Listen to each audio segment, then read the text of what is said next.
Manchester United are about to sign Matheus Cunha. The deal is reported as confirmed. We're also taking a look at a big story today that says Arsenal are now the favourites to sign Rodrygo from Real Madrid. The deal is difficult, has been reported by many outlets, and Arsenal are also looking into some other wide players, including Rafael Leao and Anthony Gordon. Chelsea equally hot on the pursuit to potentially sign Newcastle's Anthony Gordon as well. Updates also on Liverpool with Frimpong and Wirtz, all but certainly guaranteed to be Liverpool players next year. The transfer window has not even opened and it is already on fire. Make sure you hit the like button. Make sure you're subscribing. Let's do this.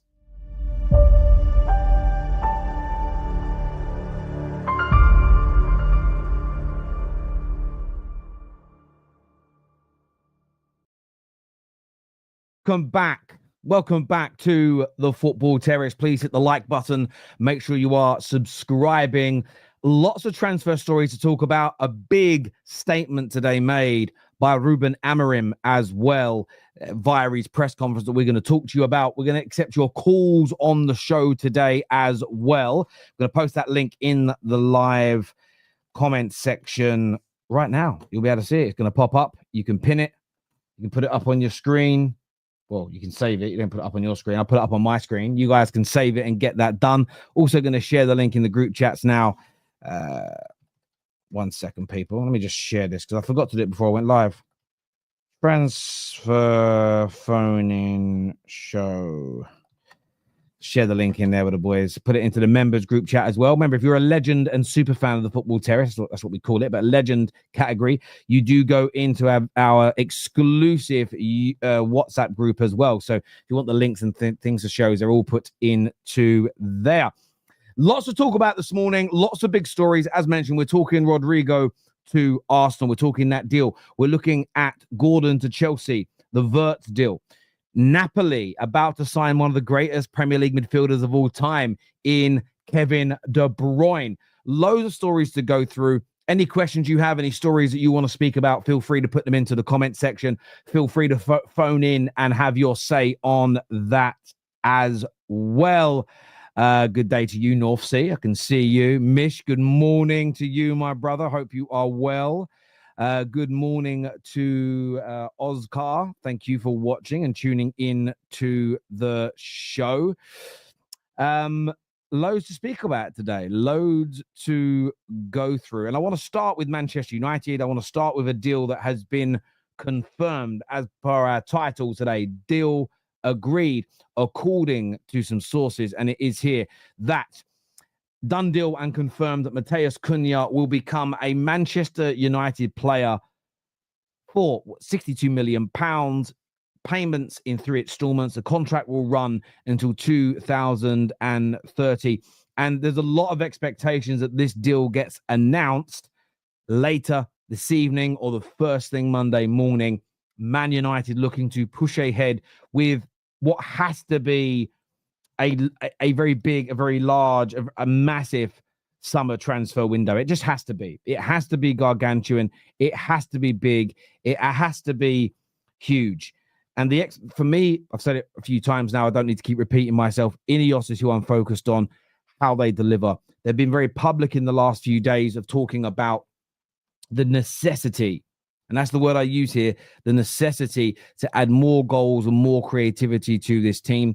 Fabrizio Romano himself has confirmed that Man United will be very active in the summer transfer window and will be looking to back Ruben Amorim, who stood yesterday in front of the entire Man United squad and said he will be here next season.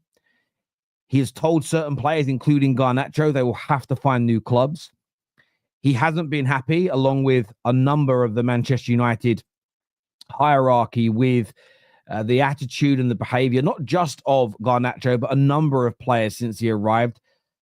Far too many players lack the physicality to play in the Premier League. Far too many don't have the mentality to be a Manchester United player. They're not prepared to run through brick walls, work at their optimum level, 50, 60 games a season, every single training session. And Amorim himself has called this out. He actually said here that, yes, the problems for me are deeper than I thought because I see them. I feel them at Carrington, throughout our entire organization. The instability of our club, everything is changing. All departments are changing. I think we are taking steps to improve things. You don't see it because the results are bad, but we are in a better position now. I guarantee that to you. And look, I'm going to say this. He's putting a lot of pressure on himself for next season. But he stated something yesterday that he's glad he joined the club early. He's glad he joined Man United 6 months ago because all the mistakes that he's seen, all the problems, all the players that he has found out are no good for the club, can't play the system, don't have the physicality or technical ability. A lot of them won't be here next year. This is what he's saying. The club is going to back him, and by this summer, the team will improve, and the beginning of next season should look night and day to what we're witnessing now. And I like that he's putting that pressure upon himself. He has to deliver, though. He has to get Man United to a different level next season. There's no doubt about it. But back to the transfer, because it's important to build that up. Cunha is never going to fix us by himself. Cunha is never going to be the player that makes Manchester United get back to the peak of our powers. But he is a step in the right direction. There is goals. There are assists. He has a great drive. There's wonderful athleticism, and we need more like him. I'm very excited, and I'm looking forward to watching him play in a Manchester United shirt. I hope these stories today are confirmed by the club in the time period that has been suggested. But Matheus Cunha is an excellent piece of business for Manchester United. There is no doubt about that in my mind. No doubt about it whatsoever. It's a fantastic, an absolutely massive piece of business for this football club. And we just need more of it now. We need more of it. And there was a report yesterday that came out that said that the club feel our biggest short-term problem is a lack of goals. Cunha is someone that will help to address that. You look at the other links to other attackers that Man United have, the Bruyne and Mbomos, the Lats, the Gyokeres of this world, that type of profile of player. Athletic, strong, quick, output. We need more of it in this team. So look, all I can say is this. No one is going to believe off the back of signing Cunha and off the back of a few words in a press conference that Man United will get back to a level that we feel at the very least is acceptable and adequate. We want to get back to the peak of our powers and win Premier Leagues again. What's being said in the press conferences, this Cunha purchase does not guarantee any of those things are achieved, but I believe it is a step in the right direction. And what I'll say finally, and I'm sure your comments will come in about this, Douglas says Cunha is your level bottom half. If you believe that, you believe that. I'll leave that to you. We all know what the ability this man has. Man United's players individually are not so much problems. It's the collective issue that we have. What I love about the statements in the last 24 hours is I don't care if you're a fan of Garnacho. I don't care if you're a fan of Rashford. I don't care if you're a fan of Manu, fan of Bruno. All these things are irrelevant to me. The football club needs to stand by the manager, whoever it is. I'm not happy to read these reports because it's Ruben Amorim. Oh, they're backing Ruben. This is amazing. That isn't my train of thought at all. Go back to my Jose videos all those years ago. I said the same thing then as I'm saying now, and I've been proven right every step of the way. You have to back the position of manager, the position of head coach. If a player and his family are talking shit online when their son, their brother, their husband is not being picked, they got to go. If a person, every time they're dropped from the first team squad, starts selling stories to the papers that they're looking for a new club, like Rashford was doing via his agent, they got to go. That tells you they're not 100% dedicated to the cause. They're just two examples of the problems we have. We definitely have individuals that try and turn up for big games, but they don't have the appetite when the going gets tough. They don't have the appetite when they're playing at home against the bottom of the half-table team. We see a different player. They've got to go. It doesn't matter who the manager is. In the long term, you have to still set that precedent. And we far too regularly at this football club, it's been an abomination. We've sided with the players. That is what I'm happy to see. It isn't about Ruben versus Garnacho. That for me is a microcosm of the wider problem at this club for the past 12 years. If you don't agree with me, you're entitled to that opinion. You're entitled to it. But I said it all these years ago. I love Pogba and Martial, but the day the board, the day Woodward, the day the Glazers told Jose no, they couldn't sell him, even though he believed it would improve the team. The day that precedent was set up until now, that has been one of the biggest roads to ruin ever. And I'll tell you as to why. Can you imagine if the pupils at a school were in control of the teachers? Can you imagine if you went to work and were in charge of your boss and had more authority? Could you imagine? Well, it does happen in some parts of the UK now and some parts of the world. Can you imagine if the general public were in control of the law and the police officers? Like, actually think about it for a second. There has to be a hierarchy of control and power. And Man United has been, and I'm sorry to swear so early on a Sunday morning, but Man United's hierarchy has been fucked for 12 years. So we need to address it irrespective of who the manager is. Some people won't like it because they don't like Ruben, but it's not about Ruben Amorim. It's about the football club. But hit the like and the share button, please, people. Let us know what you think. Let us know what you feel in relation to that. We will take your comments on that. We will obviously take some calls on that as well. The link is out there for you as well. But your club still employs Mickey Mount. But this is the thing. It's irrelevant to the point I'm making. A lot of these players are going to go, and the current regime and the current manager didn't buy him. And if his performances don't improve, if his fitness don't improve, he'll also be gone. I don't really get what you're saying, my friend. I don't really get what you're saying here. The fact you're not addressing what I'm saying directly tells me that it's the right thing to do. And that would be my message to Man United fans when it comes to rivals challenging you. If you say what I've said and you believe in it, and you go, this is why I think we could start to improve because we're doing X now versus Y. If all the responses are salty and deflect from your point, that means the people you're talking to think and believe similar to you. Shit, we've always known that's been a problem at United and we wanted it to stay. If they're addressing it, that's an issue for us. So it is a real positive. But moving on from that story, and we are going to take your calls. We are going to listen to what you've got to say on these things, and we'll try and come back to some of your comments as well. A big report that's come out today follows up from a lot of conversations. There's been a lot of talk about Arsenal and Rodrygo.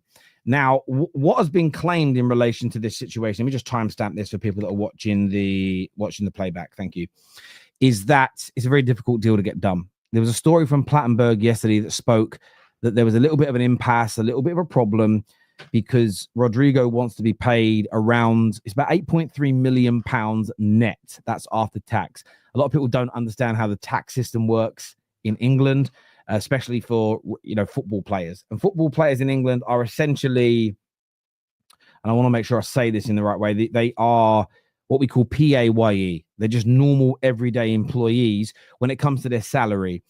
Their image rights are a little different. Typically, their image rights, they set up businesses and the image rights are paid through their business. How they then work out their money is up to them. They may keep it all in the business. They pay corporation tax on that, by the way. They then may take some kind of dividends, but that money goes in there. For the international players, though, it's a slightly higher level of complexity.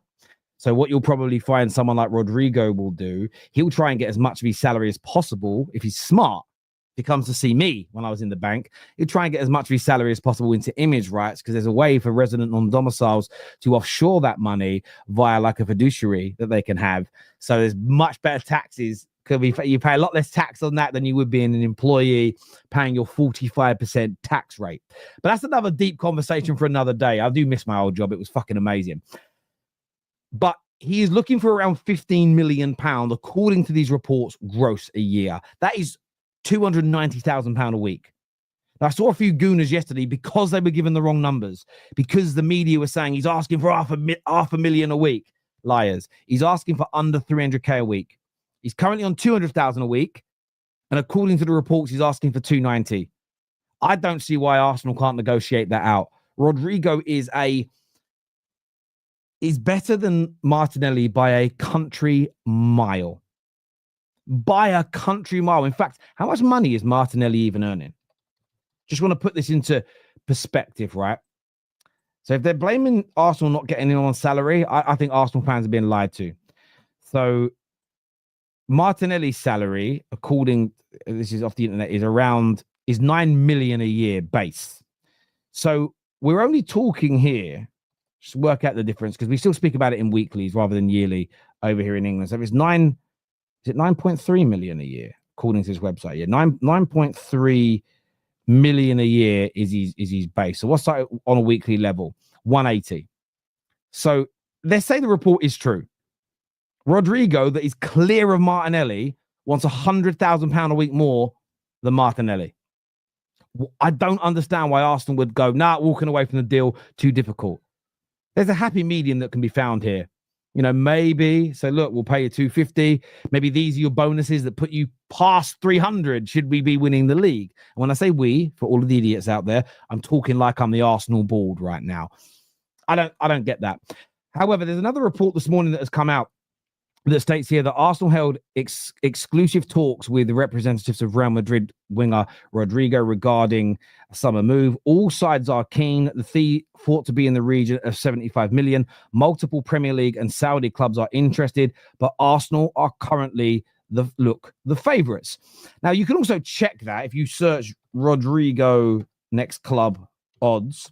Now, this is only the odds, and this is obviously dictated by the gambling organizations, but where people are putting their money. So Real Madrid are currently the favorites to keep him, but they just put that in as, I think, as a standard.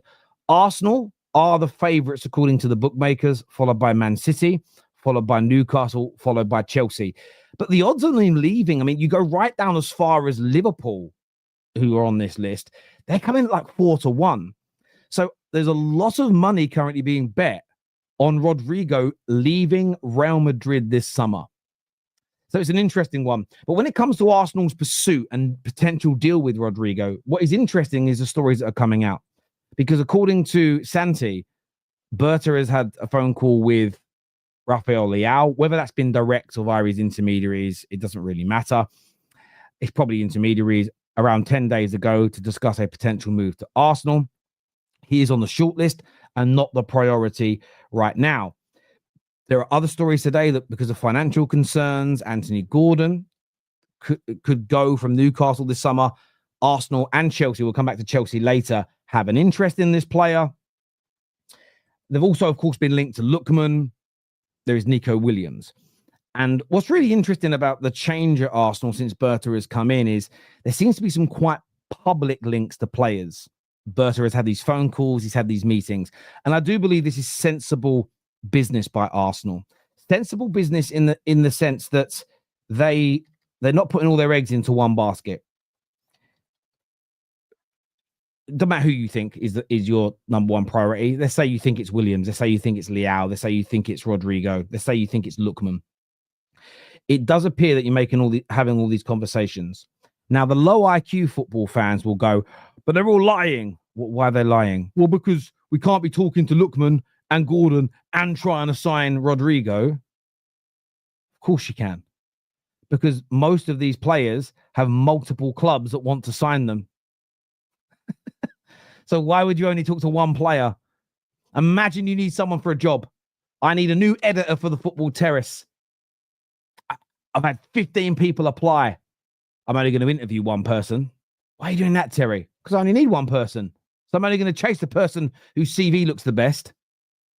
What happens, Terry, if before you offer him that job, another company has offered him a job and he's accepted, and then you're left with no editor, and you've got to start the whole process over again from a flat-footed position? You'd be like, oh, yeah. Again, if you've never had to hire someone in your life, maybe sit this one out, brother. You know, Arsenal are doing the right thing here. The absolute right thing. They have a number of targets that they are talking to, that they are trying to hone in on. Now, I do think they've got to maybe speed the process up on a few of these players in the coming weeks. The season hasn't ended yet, but there's going to be so much movement so quickly, especially with that mini window opening before the start of the World Club Cup. We know City are going to try and bring in Reinders. City are also said to be looking at Livramento of Newcastle as well. And I think, by the way, the Newcastle deals, I think a lot of that depends on the results of today's game. I really, really do. But with Arsenal, look, they're credibly linked to a number of very, very, very good players this summer. Where do you think they're going to end up? I would love your opinions on this in the comments section below, please, people. Get those into us right now. We have a super chat that came in, actually, here from Conrad. He says, I'm an Arsenal fan, and I find it distasteful of people laughing at Man United, especially from a financial standpoint. I appreciate you kind of saying that. I'm a United fan. I love my club. It's part and parcel, my friend. It's part and parcel. But I'm going to give you a little prediction about what's going to happen this summer. I'm seeing a lot of people, some really big YouTubers, some really big content creators, some massive sort of fans are now in the media world. And they're doing up this thing of, Man United are finished, aren't they? They're not going to be able to spend any money. They've got no money. They're broke. They're not going to be able to sign anybody. Ha ha ha. This is great. They will be the same people, the same nincompoops, the same fools, the same amoebas, the same toaster people that when Man United spend 250 million this summer, they'll go, how's that even allowed? How's that even possible? Why are they allowed to cheat? How can they do this without breaking the rules? Because they're not reading. They don't have brains. Like, this is how you know people are stupid. I tweeted yesterday, selling Bruyne is pure profit, and that'd be amazing. How's he pure profit? He's not an academy player. Oh, please stop talking football finance. You silly sausages. Every player is pure profit if you don't owe money on their transfer. One, net spend isn't real. So clubs don't work out their profit by going, we bought him for 50 million and we sold him for 30 million. Therefore, we lost 20. It's based and always has been on your trading accounts, your profit and loss accounts. So yes, every player has cost their club money to buy them. In fact, academy players can't be pure profit by that logic either, because you pay them a salary. They cost you money. All right. So when you sell them, if you're going to be pedantic, nothing is pure profit because it's cost you money at some point. But the pure profit comment isn't about that individual player making you a profit in a little microcosm of them. It's about your trading accounts that year. And if you sell Bruno Fernandes, if you sell Maguire, if we were to sell Luke Shaw, because all of their transfer fees have been paid off, we owe £0 on them in this year's trading accounts. Every bit of income that comes in goes into the profit column because there's no expenditure remaining, because you stop paying them a salary, you stop paying them bonuses, there's no transfer fee to pay. Again, they're the same people that won't understand when Man United spend money. So I appreciate what you're saying, but I'm not that worried about it. I hate where Man United are. I felt down these last 2 or 3 days. But unless we go bankrupt, United will get ourselves back into, at the very least, a respectable position again. How do I know this? Clubs that have almost gone bankrupt, clubs that have much smaller revenues, much smaller fan bases. I've seen them relegated, and now I see them up fighting for Champions League positions. The idea that United are going to be here forever, the only way this will happen is if we don't make the changes I spoke about at the beginning of the video. More important than the individual player and their ability, more important than who the manager is, it's about having some fucking control back at the club. You can't let the players rule the roost. You can't do that. But thank you for your super chat, brother. I really appreciate that. We are going to take your calls very soon because I want to know what you're all thinking. I want to know what you're saying. Define respectable. Well, you define respectable, because you're just going to, I know you football canapes, you disagree with everything I say. So I'd rather you just tell me what you think respectable is.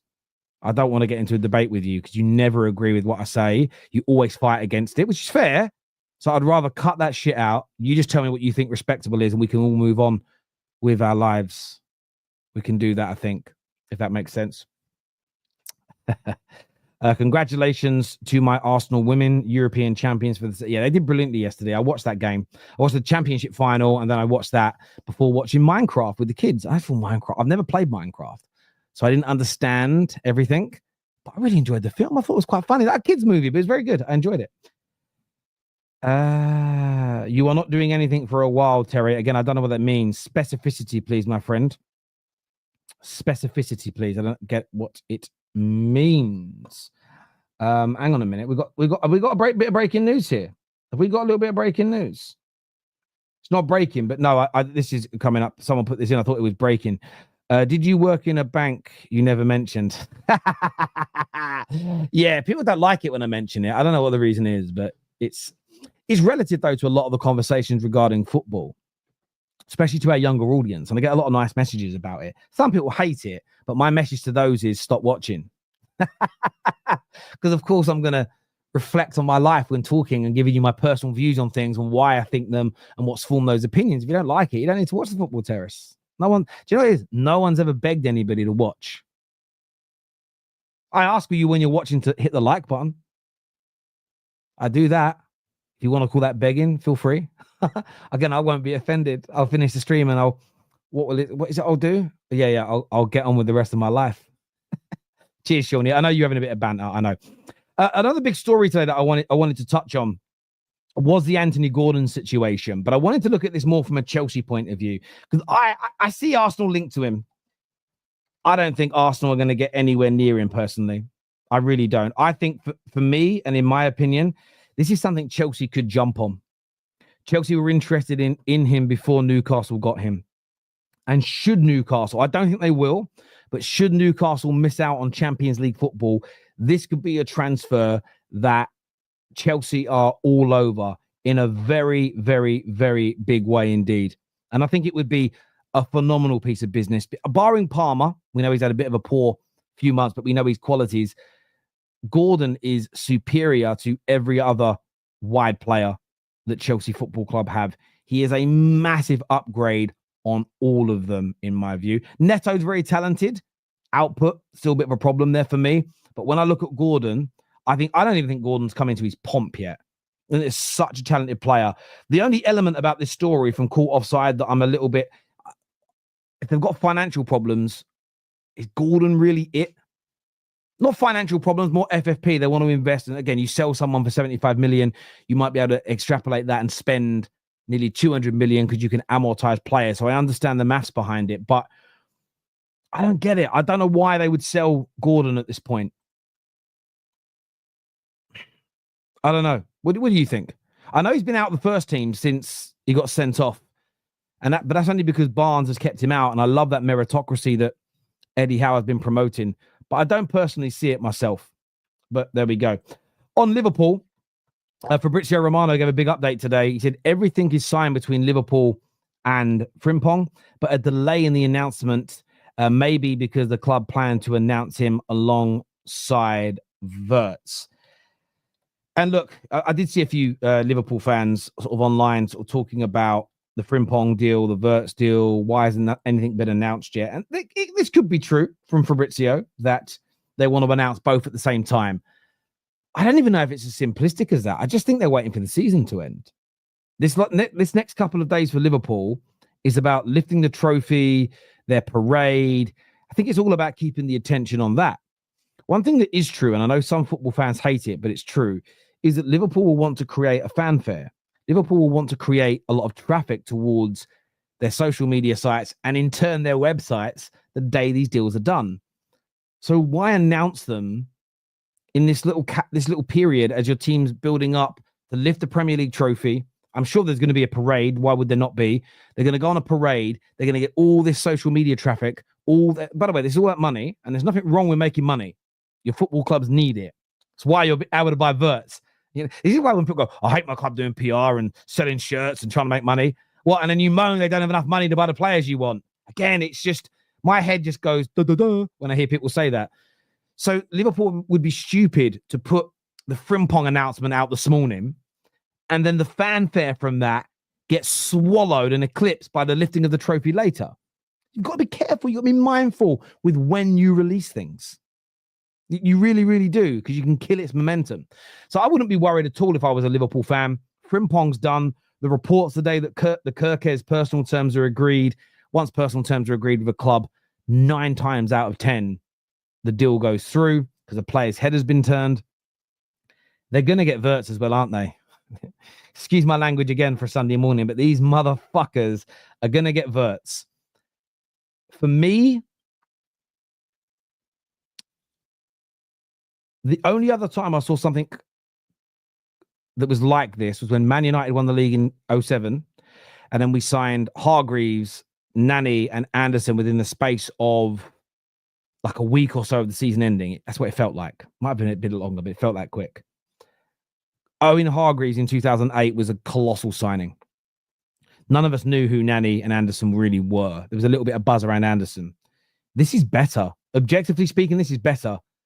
One of the best young right backs in the world, one of the best young left backs in the Prem, and one of the best attacking midfielders in the world, irrespective of age, all being essentially agreed before the final ball of the season is kicked.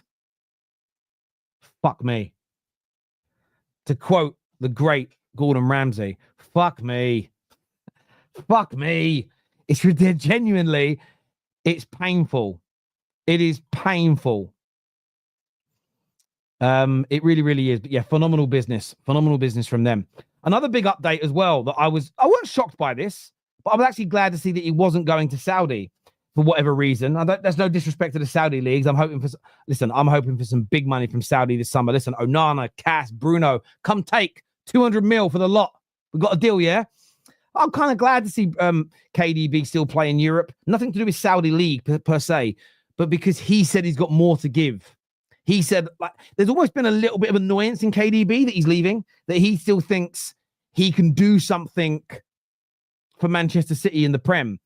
But he's joining the Italian champions. He's joining, the McTerminator, McSauce. I'm really, really happy for Scott McTominay, by the way. I don't want to get drawn into should we have sold him or not.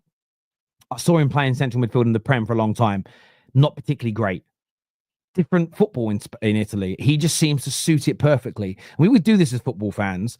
We buy someone who's excellent in Germany, they do badly in England, and we go, crap recruitment. It's like, yeah, there's an element of truth to that. But it works in reverse. Somebody might be English or Scottish, but they're not suited to the Prem, and they might do brilliantly in Portugal, brilliantly in Germany, fantastically in Italy, and McTominay did it. But do you know what? There are very few. I was trying to research this. I might use ChatGTP. They've got like a deep search thing. How many British midfielders, one of the hardest positions to play in the world, has left England or Scotland, gone to one of the other top 3 leagues in the world, Serie A, La Liga, Bundesliga. How many have gone to those leagues, central midfield, been player of the year, best player in their team, and won the league? Not just in their first season, but ever. How many central midfielders from Britain have done that? It's a fantastic achievement for him. But KDB, according to these reports, has agreed a deal and has decided to sign for Napoli. And the deal is close to being finalized. Now, I'm going to say this. KDB in Italy has the potential to bang, because the physicality is not so much what it is in the Prem. I like Philip Billing. I like Billy Gilmore. I love Scotty Mac. But let's not pretend that in the Prem, they look like the best midfielders out there. I've watched probably them play 15 times, 16 times, 90-minute games this year, because I was watching Scotty.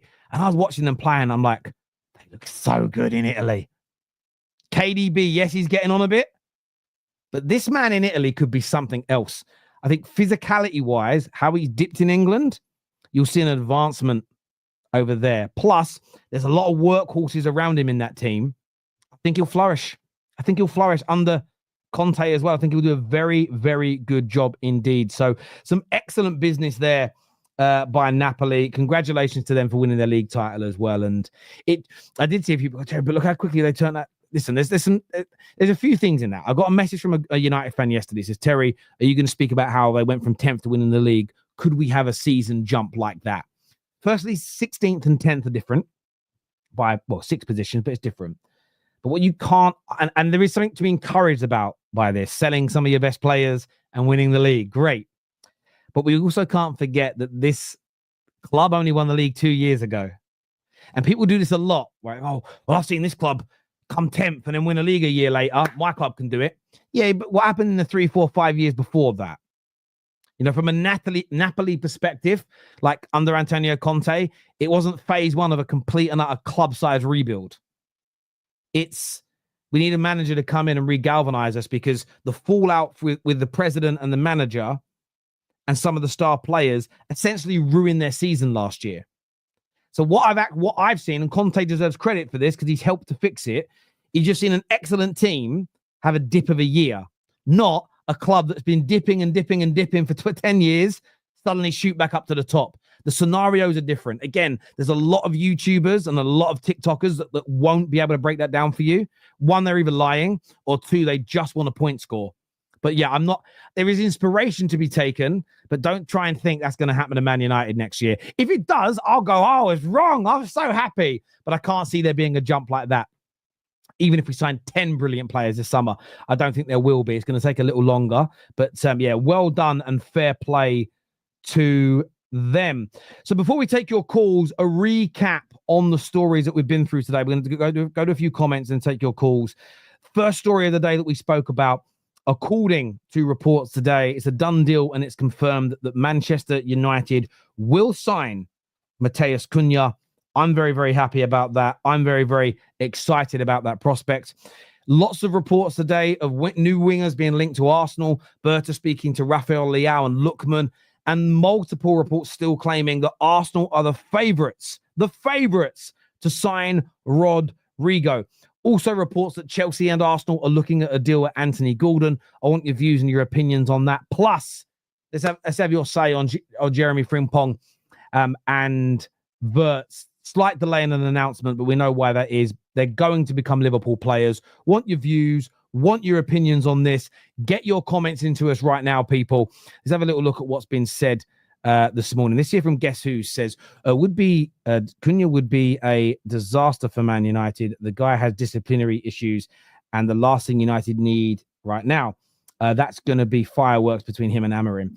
Can you point me to his disciplinary issues that he has internally, please?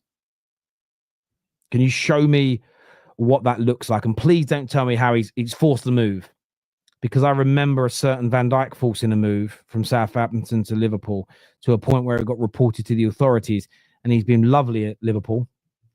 Aside from forcing a move, what has been the disciplinary issues between him and the current managers and hierarchy at Wolves? I'd love to get your opinion on that. I'm not saying you're wrong. I'm saying I don't know what they are. So I'd love you to specify. Happy Clapper here says Arsenal need an upgrade to Martinelli, and there's plenty of options. I agree with you. I think one of the biggest mistakes Arsenal made in the summer was putting faith in Martinelli getting back to those numbers he produced 2 years ago. He's had 2 years where the numbers haven't got to the level you need to be at the top and win. They've got to look at replacing him, or at the very least, like Rodrygo or Rafael Leao or Lookman, you're replacing Martinelli. What you then hope for, and this will show you whether or not Martinelli, it will show you about the attitude of your club, and it will show you about the attitude of Martinelli. Does he get his teeth down and become a better player? His teeth down? Does he get his head down? I meant not grind his teeth, like bite down on it. Fucked up that analogy, bad. Will he get his head down? Will he grit his teeth? That's what they're going to grit his teeth, right? And become a better player. That's the question. Yeah, I did mess that one up. I messed that one up bad. Apparently, Arsenal are considering a move for Matoma. Yeah, I've heard a few teams are looking at Matoma, and I'm surprised he stayed at Brighton so long. But I think he'd be an excellent player. To bring in. There's no doubt about that. But I think Bayern Munich are looking at him as well. Just what I've read, Bayern Munich look like the front runners. Terry, how do you think Wirtz would end up? How much do I think it'd end up costing Liverpool? Well, the reports are saying 120. I'm going to say they're going to report it as 95 million. Liverpool always find a way of pushing that price down. They're fantastic at it. Do I have any water in here? I don't. Where's my tea? Oh, I didn't drink my tea. It's going to go cold now, isn't it? Oh, fucking hell. That's awful. Oh, well, I'll go grab a bottle of water in a minute. Let's have a look at some more of your comments that have come in here. Already done that one. McTominay was still good. Yeah, he was a good United player. He was a good United player, not a great United player, in my opinion. What is it? Hargreaves, Beckham, Jude, McTominay. Beckham never went and played central midfield. Bad example. Jude Bellingham, excellent example. Was he La Liga's player of the year last year? Don't know. Genuine question. Hargreaves was already at Bayern Munich. Not the right example. How many British players left, went there and did it? So Jude Bellingham is the one. Again, Jude didn't leave England. He left a German club. So it's not an exact comparison. I mean, how many English central midfielders, and there are some, have been the player of the season in their league, best player at their club, and delivered their club a league title all in the same season? How many English central midfielders have done that? It's crazy. Lampard probably has, if you look at when he won awards, won leagues. It's a hard thing to do. It's a really hard thing to do. It's a rare achievement. So fair play to that man. Terry, how much? Sorry, already done that. Let's go to some more of your comments that have come through here. Ronaldo, yeah, McManaman's renowned for being a central midfielder. Cedric, renowned for being a central midfielder, isn't he? Come on, no, central midfielder. Come on, guys, you're better than that. Foden, yeah, because he left City and played somewhere else, didn't he? Terry wants to know if Martinelli is good with his head. Pause yourself, brother. Pause yourself. Wirtz is getting 320,000 a week. Where are you getting that from, Carl? Where are you getting that from? And you know what's really interesting, right? You were going to see people mock Liverpool for this. I think that's fantastic if they're paying that kind of money. Fair play to them. Fair play to them if they're out there doing it. There's a comment I was about to put up. Here it is. It says, Arsenal need to get Rodrygo, Williams alongside Gyokeres. Listen, if you would have signed those three players, plus Zubimendi's done, right? No reason. There's no excuses left for Arteta. Start winning trophies. I'm not going to go as far to say, has to win the league. It's such a generic and overused statement now, and the media are doing it, and they're pissing me off with it, because context has to be applied. We've got, has to win the league or get sacked. Well, what if he wins the League Cup, the FA Cup, comes second by 1 point, gets to another Champions League semi? You might not necessarily think about sacking him then just because he didn't win the league. You know what I'm saying? So you've got to weigh these things up. You've got to look at the scenario. By the way, just winning a trophy may not be enough. Could win the League Cup, become 8th in the league, and go out in the league phase of the Champions League. Probably right to sack him. Do you know what I'm saying? You can't. I'm just getting really bored of these generic statements now. It's so 2020 content creation. Got to win the league or sack him. No context. Nothing. You know, I heard Paul Merson say it the other day. Has to be second by Christmas or sacked. Took 30 seconds of my brain to go, but what if he's second and 15 points off top? I'd maybe think of sacking him. But what if he's fourth and 3 points off top in a really close 4-way title race? Context. We've got to be better. And I know you get a lot of, we've got to be authentic as fans and say how we feel. You're not authentic because you say stupid things. Authenticity isn't connected to stupidity. They're not the same thing. You're not more authentic the dumber you get. Come on. Come on now. Win or get out. Yeah, win what? See, this is it. This is what you say, Tony. There's no context to winning, right? Sorry, what does that say? No context in winning. Win or get out. So again, win the League Cup, become 17th, don't win a single Champions League game, get knocked out by Leyton Orient in the third round of the FA Cup. Because you won a trophy, you're okay with that. You see how you need context in every direction. You can't just say win or leave. What is that? Okay. Expand on that for me, Tony, my old mate. Come on, China. Tell me what you mean by that. You need context. Because for me, getting to a Champions League final and narrowly losing, coming second in the league very closely and losing an FA Cup final, there's far more grounds to keep that manager in Arteta. I'm not saying 100% keep him. There's more grounds to keep him than winning the League Cup, becoming 17th, not winning a Champions League game, and Orient knocking you out in the FA Cup. Now, I'm going to two extreme examples on purpose to show you why context is needed in this conversation, Tony. You have to be more. And again, if you think that's an excuse, it's not an excuse. I'm asking us to have a grown-up, sensible, intelligent conversation. It can't just be win or leave, because I don't think that's enough for Arsenal. It's too much. Anyway, we'll move on from you because you don't want to listen, and that's fine. You're entitled to your opinion. Ruben Loftus-Cheek to AC Milan from Chelsea. What did Ruben Loftus-Cheek win Player of the Year in Serie A? Best player in his team and win the league in the same season? Again, if he did, Ruben, I know he won. He might have won something out there. Let's have a little look here. Ruben Loftus-Cheek. What's he won out there? I don't know. Has he won Serie A? No. Wrong. He needs a trophy, Terry. Now, I agree that Arteta needs a trophy, but I don't think just winning a trophy as a blanket statement is enough. There needs to be more to it. Come on.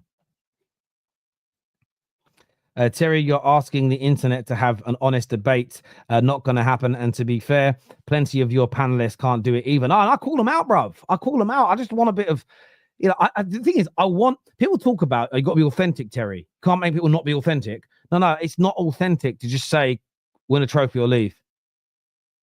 Because they know what they're doing. It's everything's, if you boil everything down to really simplistic terms, you can just twist it to fit the current game state. That's unauthentic by definition. There we go. Right, time for some calls, people. We're talking transfers. We're talking Rodrygo. We're talking Cunha. We're talking Gordon, Wirtz. Let's see what everyone's got to say. Who are we getting on first? Right, first person I'm getting on is Terry Tibbs. Terry Tibbs is a Liverpool fan. What are you saying, Terry? Hello, mate. How are you? Very good. Long time no speak, brother. It has been, yeah. I hope the kids and the family are well, mate. Just before I go on to make some points, I just want to say congratulations to yourself and all the team at TFT. I think what you've done over the last couple of years has been absolutely fantastic. Your subscribers, keep up the grind, mate. Fantastic. And congratulations. Thank you, mate. Right, first of all, Cunha, what a signing for Man United. A team that hasn't got no European football to offer. There was an article halfway through the season about his discipline. I think a lot of fans, and especially tribalism, they see a snippet of something and they want to tear it apart. You know, show me a situation where his discipline's been that bad that he's been banned for it. It hasn't happened. Stop running with narratives and stop getting other people's opinions and making it your own. It's not true. Stop running with it. He's a fantastic player. Put your footballing head on for a minute. Look at what he's done this season. He has been unbelievable. I wanted him at Liverpool. He was fantastic. And all this discipline stuff, I don't want to hear about it. You've read it in the news article and you've ran with it. End of. Don't care. Secondly, Man United are too big of an institution to just disappear. I know you want it to happen. I want it to happen. I'm a Scouser. I hate United. I hate them. I want them to go, but the fact is they're too big of an institution to just disappear. They will be back. They're having some bad times at the minute. We have bad times under Gillette and Hick and the Hodgson era and everything else. We've had bad times and look where we are. You know, clubs go through certain phases in the career, and some clubs have been relegated and come back up and won trophies, i.e. Leicester City. You know, things can turn around in an instant. Rodrygo to Arsenal, if that happens, that's absolutely fantastic business.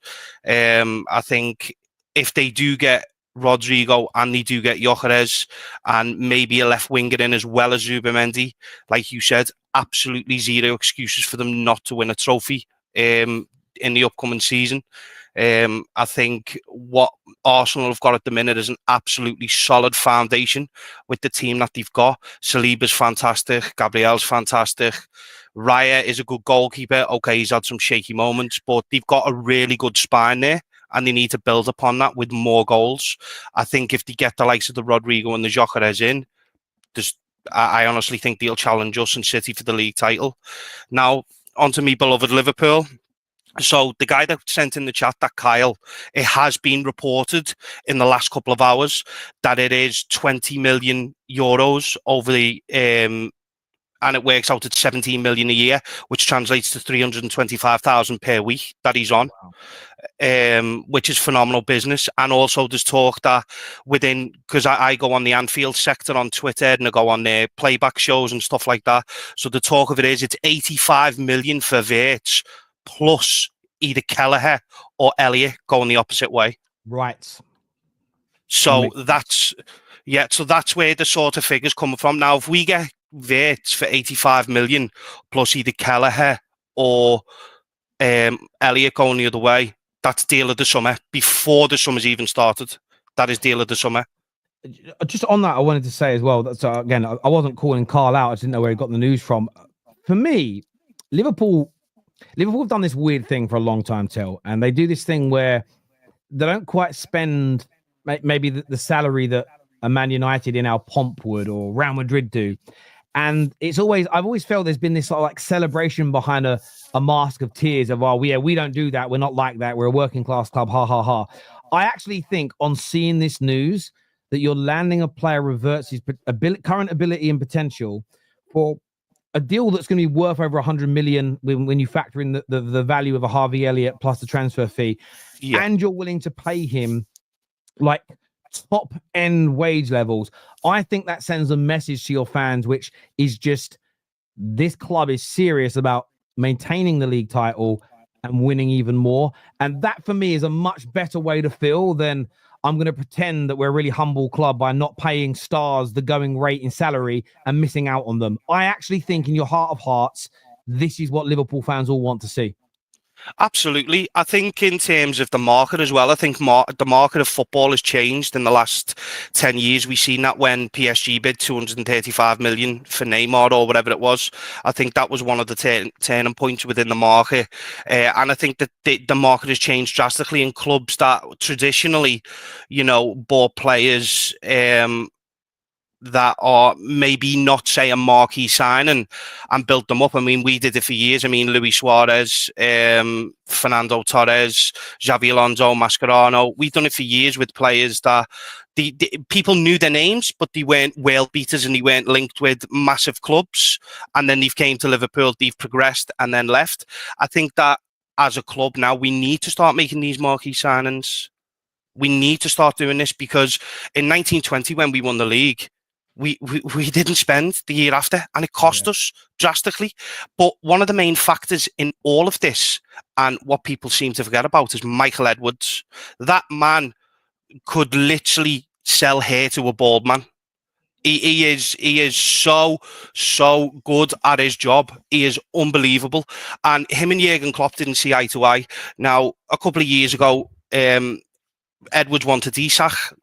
Klopp wanted Nunes. They had fallings out. We ended up getting the donkey that is Nunes.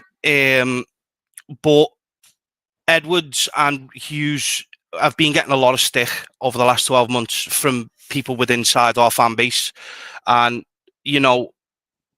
rightly so in terms of last summer. But now I think we understand as a fan base why we did what we did. Armstrong wanted to come in, assess the squad for 12 months, and then obviously we're getting Wirtz. And then there's talk also within the Anfield sort of socials that with Newcastle having this PSR, by the way, I'm doing a hate watch today. I hope Everton beat Newcastle because the talk is that Diaz goes to Barca for 85 million. Nunes goes to Atletico for 50 million, and then we use that money to prize Isak away from Newcastle. That's the fear for me as a United fan. As a football fan, that's the excitement, which is if Newcastle miss out today, which of their players? You've got Liverpool that obviously want Isak. Arsenal have looked at him too. And I still think a lot of Arsenal fans are saying, why haven't we closed off? Whether you think Šeško or Gyokeres is the number one target, why haven't they closed the deal off yet? Because I still think what they're maybe waiting for is the final day of the season. Do Newcastle make the Champions League? Is there then still the possibility to sign Isak? And that for me is one to keep an eye on. But if Liverpool were to do it, if you were to get Gyokeres and Frimpong, Wirtz and Isak with Van Dijk and Salah staying, for me... And there's also talk of the Leon boy as well for Fana. If Diaz goes as well for 30 million. Yeah, for 30 million. Crazy times at your football club, Terry. Listen, mate, I'm absolutely made up. I'm made up. Thank you for having me on, Terry. I really appreciate it, bud. Pleasure, brother. You look after yourself, my man. We'll speak again too. Soon. Top man. Bye. Thank you, bro. Thank you. The link is pinned into our live chat. So if you guys want to phone in and have your say, we're taking calls for the next 10 minutes or so. Up next, we've got Jojo. What are you saying, my friend? Who do you support? Hey, Terry. How are you? How's everything? Can you hear me? Yeah, I can hear you. Who do you support, brother? Arsenal. What are you here to talk about today? I'm sorry. I just want to say that the work that you've been doing, it's been amazing. The same thing what the caller said before me. It's been amazing, and you've been, let's say, that non-biased report. So it's been great. I know that you're a Man United fan. So what do you think about the Gyokeres situation? This is number one question that I have for you. Second, as you can see, the transfer market these years, especially this year, it has started off very pacey way. It didn't used to be this way. A lot of deals are getting done a lot earlier. Zubermendi for Arsenal to be one. A lot of deals are getting done very early on, and a lot of hot links are getting linked very early on.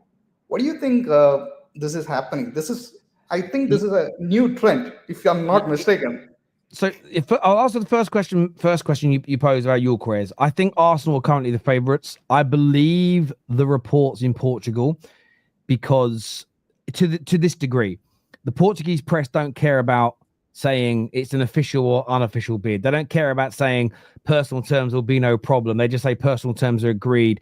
They're very unforgiving. They just, like, you know, if Arsenal haven't put an official bid in via the official channels, but Bert has had an unofficial conversation and kind of got a deal mapped out, and the Portuguese press get hold of it, they'll just say a deal is agreed. And you know, Arsenal might finalize it. They won't mess around. So I think you guys have done the groundwork, but I don't think you've triggered it because Isak. Equally, I don't think Gyokeres has completely and utterly said 100% I'm going to Arsenal yet. So I think multiple parties are working on different deals. I think you're the favourites to get him, though. I think Man United are still going to have a push. I still think Man United are going to have an attempt. I'd love us to take him off your hands. But as of right now, it does feel like you guys are the front runners. But you lot might change your mind. And that's the interesting thing. You might go, actually, we've decided now after reviewing things, Šeško's the main man, and it opens that door for Man United with Gyokeres, which is why we can't just pull away. You have to keep the interest up. So I think it's a really interesting one. But that also funnels into your second question, because why is it so heavy this summer? One, a number of teams didn't really spend last year. So Arsenal didn't really spend. Liverpool spent nothing. I know City spent in January, but they didn't spend a lot last summer. Two, the players. The players have been very clever. A lot of players now are not doing what I call the Harry Kane and signing their life away for too many years. They're letting contracts run down. So there's a lot of players this summer, last year or two of their contracts, the buyout clauses, especially for players at English clubs, never seen it before. So, for instance, with Cunha, 5 years ago, if this situation was around, Wolves would go 100 million, and then nobody would buy him because nobody would be willing to pay 100 million pounds for him. There's a lot of buyout clauses now, and there's also a lot, both in England and abroad. Turkey available for 20 million, as an example. Gyokeres available for 55 million.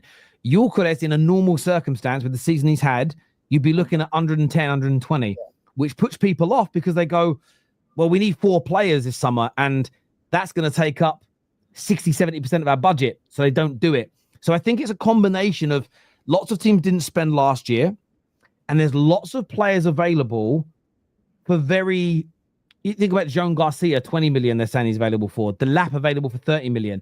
So many players are available for what you would consider to be cut price versus the fees of 2 or 3 years ago. So I think players have cottoned on to the fact that they're going to sign deals now with these slightly smaller clubs. They've got to get good buyout clauses, and they need to have a situation where you go, right, I've signed for Brighton in 2002. I've signed a 5-year deal to 2027, but I won't sign a renewal. That way you get to 2025 and Brighton can't go 120 million because there's 2 years left on the deal for a 24-year-old. So they're forced into giving you a good price for the player. Does that make sense? So I think it's a combination of all of these things that's really speeding the mark. Plus Saudi. You add Saudi in, who are going to break records this summer. And I think what we might see, just an early prediction, I think we might see a summer that sees those mid-level clubs, and I'm talking mid-level financially, Brightons, Bournemouths, Brentfords. I think we might see a lot of their good players just all taken away. I think you could see Baliba and Matoma both go. You could see Vissa and Mbomo both leave. Wolves have got Cunha and a few others. I think you could see 2 or 3 of the stars of all those teams be bought by other Prem clubs, European clubs, and Saudi this summer, which will change. I mean, even Forest could lose Nuno. Gibbs White could go. Their centre-backs are now in demand. And it's like, are you really going to replace them with players that are just as good? It's hard. So I think this summer's going to be amazing. And I think next season, you can see a massive switch around in the teams that we look at as dangerous versus not so much. It's going to be very, very interesting. Very interesting. Yeah. And what do you think about the Rodrygo situation? I know you spoke earlier about this wages and everything, and Arsenal are very strict when it comes to wages. They don't have like huge wages. Correct me if I'm wrong. Do you think they will break the bank for Rodrygo? I think they should. I think if Arsenal brief we can't get him because he wanted 290,000 a week.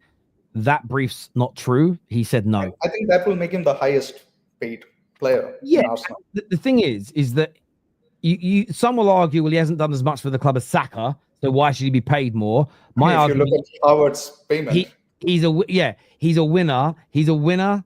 He's won everything. He's a top class player, and if you want to attract him, you look at what Liverpool are doing with Wirtz. You've got to pay the money. For me, if Arsenal brief that the wage demand was too high at 15 million a year, 290,000 a week, I feel there's a little bit of, the player wasn't interested in joining, and you're kind of using, like City have done with Wirtz, it's too expensive. No, you just got told no, and you're trying to make it sound about money, because if you're paying Kai Havertz 250 a week, why would you not pay Rodrygo 290? Exactly. The math don't. Exactly. And let's say it doesn't work out. Do you see Nico Williams maybe for Arsenal? Look, I think that one thing I think sensible by your approach is talking to Nico Williams, Anthony Gordon, Rafael Leao, Lookman. You are certainly looking to improve that area. And equally, Rodrygo might agree to 290. You might agree to pay it. But then Alonso comes in and says, listen, you're going to have this role next year and you're going to be integral. And the player says, I'll stay. You could have a situation where City come in and break the bank and go, we'll pay him 400 grand a week to come here. And then you're getting to the realms where it might not be sensible, because you may look at it and go, well, actually, we can get this is maybe the view of Berta. We can get Leao or Nico Williams for 250 grand a week. And we think there's only a marginal difference between the two. We think Rodrygo is better, but actually, is it worth 400 grand a week in salary? Yeah. You have to weigh these things up sometimes. Yes. We've done these debates before on the terrace where people go 150 for Isak or 150 million for Zubamendi, Rodrygo, and Gyokeres. I think that's better money, better spent. Does that make sense? Yes. I think that's a better investment of that same money. So you have to weigh that up, but you're certainly looking at multiple players in those areas. And I would say this, of all of them, like Rafael Leao would be the bottom of the list for me if I was an Arsenal fan, but I still think he's good. Then I'm saying Lookman. Then I'm saying Nico Williams. Then I'm saying Anthony Gordon. Then I'm saying Rodrygo. The point being is, though, they're all better than Martinelli. Yeah. And I think that's the thing that Arsenal got to aim for, is to improve on those positions as best they can. I just want to close off by saying that I really like how Andre Berta is working. He's being a little bit aggressive than Edu, I would say. And I saw a report saying that, Arsenal are not like before. They are being very aggressive. They are poking at every player's contract and everything. So it's really welcoming to see that change, honestly. So I hope he does some good work with the transfer window, basically. Mate, yeah, I've heard a lot of Arsenal fans say that, and I'm going to take your guys' word on it because it's your club and you notice these things more than an outsider like me. Jojo, always a pleasure, mate. Thank you for calling in and watching the show. It means a great deal. Cheers, mate. Thank you very much indeed. Viewers, make sure you hit the like button if you haven't done so already. Matt is here with us. What are you here to say, young Matthew? Hello, Terry. How you doing? I am good. What are you here to say, mate? Look, I just want to touch upon all of the transfers that could be happening. Cunha to Manchester United, fantastic signing. I really wanted him at my club because he would be the perfect number 10, I think. But that's a fantastic signing. I'm not really sure where you play him, in the 10 or maybe up front. I'm not really sure what Ruben Amorim wants to do. But that's a sensational bit of business considering you're not in European football at all. And obviously, where you are currently. Liverpool, I mean, I laugh because it's crazy the business that they're doing, because it's like, how are we going to top that? Like, if they get Wirtz, Frimpong, Gyokeres, and who was the other one? Or was there another one? I can't remember.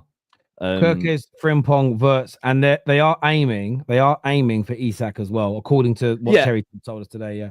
So if they get those three that aren't Isak, we have to get Isak and Rodrygo.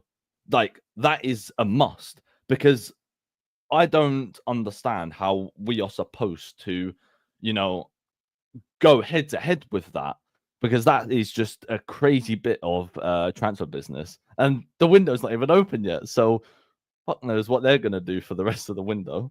What was it? How do you think you're gonna do in terms of your pursuit of a wide player? Rodrygo, who do you think it will be? Who do you all the Arsenal like sort of blogs you read, journalists you follow? What's your view as an Arsenal fan when you read everything and you digest it? What do you think will happen?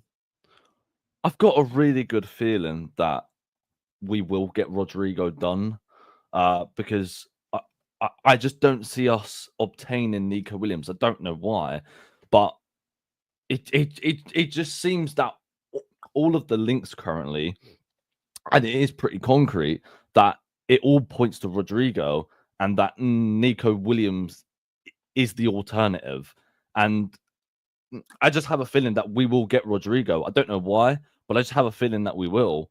And it matters about the striker, because if we don't get Isak or Victor Gyokeres or Sesko, I'm getting worried, because it has to be one of those three that we get. And obviously, Zubomendi is pretty much all but done. I'm not really sure what our budget will be left, because we still need a couple more positions in maybe another left back and a number 2 goalkeeper. But it's looking like a really, really big transfer window this summer. I'm really excited for it. It's massive, absolutely massive. Like, I'm really interested to see what Tottenham do, what Chelsea do, what Nottingham Forest do. It's crazy. It's going to be huge. There's no doubt. Matt, thanks for coming on, mate. And we'll chat again soon, brother. Top man. I want to address here what Carl said, because Carl said that's 400 odd million. Liverpool won't spend 400 million. Well, they're saying that it's going to be 80 million plus a player for Wirtz. But let's just say it isn't, and let's say it does cost the 120. So you've got 120 there. Plus, you're talking around 50 million. It's around 28 million for Frimpong. Okay. I don't even sure what Gyokeres' price is, but let's just say 50 million pounds to be conservative on Gyokeres. Okay. That puts you in at 198 million. Let's say they get Isak at the maximum price, 150. That's 348 million. So it's not 400 million. You've overextended. Why is that possible? They didn't spend a penny last year. Is it plausible over 2 summers for Liverpool to spend 350 million pound? The answer is yes, because you're looking at less than 200 million a summer. That's the lower end of the average of the top 6 clubs. Plus, you've got to factor in the sales of players like Diaz. If they don't swap a Harvey Elliott, they may sell someone like a Harvey Elliott. So they could probably raise a good 100 to 150 million pound in sales as well. And some of that will be pure profit, right? And people will say things like PSR exists. And yes, it may exist. Okay, so you look at the losses in that one particular year could be higher. But it doesn't work that way, because not everything you spend has to necessarily come out of your turnover or your expenditure, because you can also spend your cash reserves, which if you essentially work them correctly on your trading accounts, they come out of different pots. Because it's profitability from previous years, it's cash that sits in a reserve. They can also spend some of that money via lending and borrowing so that it doesn't all count as direct expenditure. So it is possible. It is plausible. I'm not too sure where people are getting this all from, but they can spend that amount of money if they want to. It is very, very, very plausible. Plus, you're not spending it, Fraser, 400 million in 1 year. You're amortizing the vast majority of that. So if they amortize, say they did spend, let's say they spent 600 million pounds this summer and they divided that over a 5-year period, it would only cost them 100. If they spent it all cash, it's only 120 million this year. And they spent nothing last year. So I'll round that up to a massive figure. It's more than affordable to a club like Liverpool. It absolutely is. And you just got to be fair about that, people. Look, I want to thank you all for tuning in this morning to the show. We're going to be live for a watch along for the final games of the season. So I would love to see you all. Are you all going to be back for that? You're all going to come and tune in for that one. We're covering Villa versus United because Villa are in that race. We're covering all the teams that are fighting out for that position later on today, and I'm excited about it. I'm excited. I'm actually excited for this. I'm not going to lie. I'm just excited for the season to end. If I'm being absolutely honest with you, I'm very, very excited to cut the season to finish now as a United fan, because it's been horrible. It's been absolutely abysmal. So I'm going to redirect you guys to that, because I want you guys to go and like it. I want you guys to go and be ready. We're going to go live over there this afternoon for that watch along. So I want to see you all back for it, please, people. I want to make sure you're all doing that, supporting the Football Terrace in that way. I'm going to redirect. This video is going to redirect you to it when it ends. So go across there now, hit the like button, and we'll see you about 3:45, something along those lines. But thank you to everybody that has tuned in. Take care. Goodbye. God bless. And I'll see you all again soon.